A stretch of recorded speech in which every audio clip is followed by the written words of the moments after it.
네, 보시는 건 부산과 서울의 시립박물관 모습입니다. 부산은 1978년, 서울은 2002년 문을 연 뒤 곳곳에 본관을 늘리며 없어서는 안 될 시민 문화공간으로 자리매김했습니다. 지난 한 해 본관에서 열린 대규모 기획 전시만 각각 8회와 17회, 제목만 봐도 도시가 가진 고유의 역사를 주제로 한 전시들이었습니다.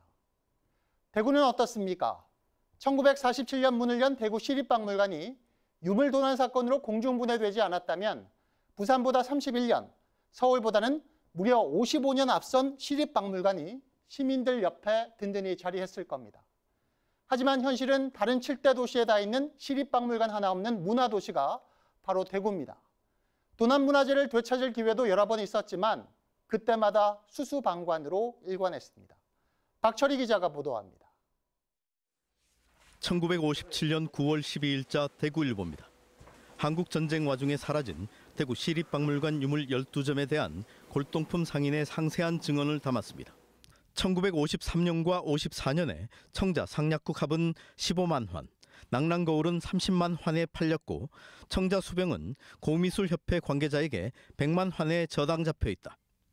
상약국 합은 모 세무서장이 갖고 있는데 대구시가 원하면 돌려준다는 입장이다.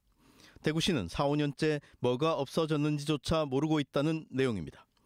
보도 일주일이 지나 대구시가 뒤늦게 수사를 의뢰합니다.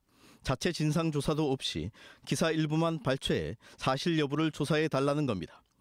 하지만 추가 자료를 요구하는 검찰에 유물대장이 없다고 했고 결국 수사는 흐지부지 됐습니다. 환수 노력은커녕 누구의 책임도 묻지 않던 대구시는 이후 기다렸다는 듯 남은 유물 1,300점을 몽땅 경북대에 이관해버렸고 텅 빈 박물관은 1959년 문을 닫습니다. 시에서 하여튼 박물관 도로 살리자고 하는 그 기운이 없었어. 또 없어진 거는 그 없어진 데 대한 그 책임이 또 문제가 되니까 그냥 잡아 넘어가는 거지. 1973년 월간문화재 4월호는 도난 사건 관련 더 자세한 내용을 담았습니다. 박물관 핵심 후원 회원이자 유물창고 열쇠를 갖고 있던 최모 씨의 소실이 빚에 쪼들리다 유물들을 빼돌려 팔았다. 이를 육군 대령, 의사, 해운공사 임원이 사들였다. 고려 청자 상약국 합은 전직 세무서장을 거쳐 모 제약회사로 넘어갔다고 했습니다. 하지만 이번에도 달라진 건 없었습니다. 당시 대구시 내부 보고서는 도난유물 행방까지 정리해놓고도 민법상 시효가 지난 만큼 회수할 길이 없다는 맥빠진 결론을 내렸습니다. 상약국 합과 낙랑거울 소장처로 지목된 한동약품과 서울 모대학 박물관장 측에 사실 확인조차 하지 않은 것으로 보입니다.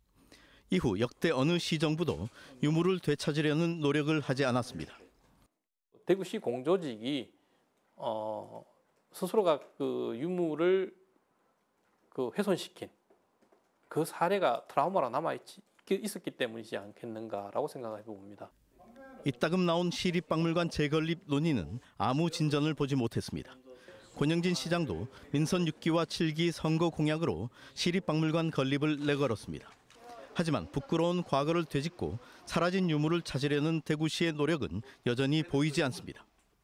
되찾을 기회는 있었지만 못 본 채 침묵하는 사이 수십 년이 흘렀습니다. 박물관을 새로 짓겠다는 대구시가 도난 유물의 행방이 다시 드러난 이번엔 어떻게 대응할지 주목됩니다. TBC 박철희입니다.